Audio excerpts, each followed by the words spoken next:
শিমুলপুর গ্রামের ছোট্ট এক বাড়িতে দুই বোন বাস করত। আমি দেখতে কত সুন্দরী, গোটা গ্রামে আমার সৌন্দর্যের চর্চা। আর আমার বড় দিদি দেখতে পুরাই বাদরের মতো। আমার মান সম্মান আর থাকলো না। আজকে আরো 1 কিলো দুধ দিলাম তোমায়। আমার বাকি টাকাটুক কবে দেবে তুমি?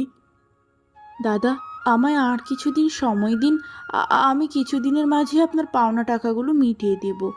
সময় দিতে দিতে তো 1 মাস পেরিয়ে গেল। এমনিতেই তোমার মতো কুৎসিত মেয়ের কাছে দুধ বিক্রি করি বলে অনেকেই আমার কাছে দুধ নিতে চায় না এখন।